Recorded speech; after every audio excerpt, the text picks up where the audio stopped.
Malkajgiri MP Etela Rajender భూ కబ్జాదారులపై కన్నెర్ర చేశారు. పోచారం మున్సిపాలిటీలోని ఏకశిలానగర్లో భూమి కబ్జా చేసిన వారిపై ఆగ్రహం వ్యక్తం చేశారు. భూ కబ్జాదారుడిపై చేయి చేసుకున్నారు. నిజానికి ఎప్పుడూ శాంతంగా ఉండే ఈటెల రాజేందర్ ఇంత ఆవేశానికి గురి కావడం ఇదే తొలిసారి. పేదల భూమిని కబ్జా చేయడాన్ని ఈటెల రాజేందర్ సహించలేకపోయారు. ఈటెల అనుచరులు సైతం భూ కబ్జాదారుడి అనుచరులను తరిమి కొట్టారు.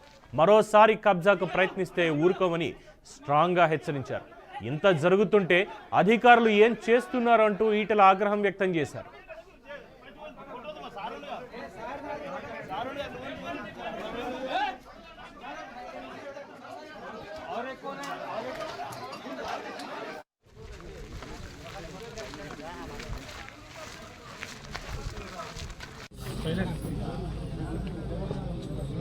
హైదరాబాద్ చుట్టుపక్కల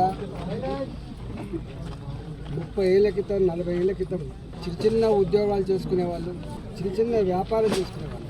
ఆనాడు భూములు కొనుక్కొని ఇల్లు కట్టుకుంటున్న సందర్భంలో మాకు వేరే రిజిస్ట్రేషన్ ఉందని చెప్పి దొంగ డాక్యుమెంట్ సృష్టించుకొని పోలీసు వాళ్ళని మేనేజ్ చేసుకొని రెవెన్యూ అధికారులను మేనేజ్ చేసుకొని పేదలు కట్టుకునేటువంటి ఇళ్ళ మీద దౌర్జన్యం చేస్తున్నారు. మొన్న ఆరుంధతి నగర్లో, బాలాజీ నగర్, జవహర్ నగర్లో ఇట్లే చేస్తే మేము పోయి వచ్చినాం.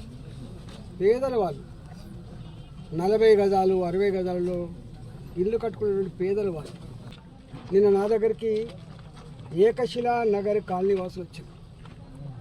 1985, ఇవాళ కాదు నిన్న కాదు, 1985 ఆనాడు ఇక్కడ ఎకరం 10,000 రూపాయలు 5,000 రూపాయలకి ఎకరం ఉండే. ఇక్కడ ఆనాడు రియల్ ఎస్టేట్ వాళ్ళు ప్లాట్ చేస్తే కొనుక్కున్నారు. వాళ్ళు అందరూ కూడా రెవెన్యూ ఉద్యోగులు ఉన్నారు, ఇలా పోలీస్ డిపార్ట్మెంట్లో పనిచేసే వాళ్ళు ఉన్నారు, రిజిస్ట్రేషన్ ఆఫీస్లో పనిచేసే వాళ్ళు ఉన్నారు.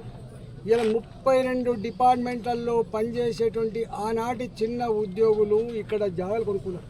రాళ్ళు రప్పలున్న గుట్టల భూములు కాబట్టి, చెట్లు కంచెలున్న భూములు కాబట్టి సెక్యూరిటీ భయపడి ఆనాడు కట్టుకొని మెల్లమెల్లగా జాగాల ఖరీదు పెరుగుతున్నప్పుడు, వాళ్ళకు 4 పైసలు జమ అవుతున్నప్పుడు ఇల్లు కట్టుకునే ప్రయత్నం చేసి కొంతమంది ఇల్లు కట్టుకున్నారు. ఇవాళ ఇల్లు కట్టుకునే ప్రయత్నం చేస్తున్నప్పుడు ఇక్కడ మొన్న కొత్త గవర్నమెంట్ వచ్చిన తర్వాత స్పెషల్ ఆఫీసర్ల పాలన తెచ్చి ఇక్కడ కట్టుకునేటువంటి ఇండ్లకు పర్మిషన్ ఇస్తలేరు. అంటే కంచే చేరును మేసినట్టుగా ఏ పేదలకైతే అండగా ఉండి వాళ్ళకు పర్మిషన్లు ఇచ్చి ఇల్లు కట్టుకుంటే చేయని ప్రభుత్వమే స్వయంగా ఇక్కడ ఇల్లు కట్టుకోకుండా నిషేధించింది. నేను అనేక సార్లు రాచకొండ సిపి గారితో మాట్లాడినా, అనేక సార్లు మల్కాజ్గిరి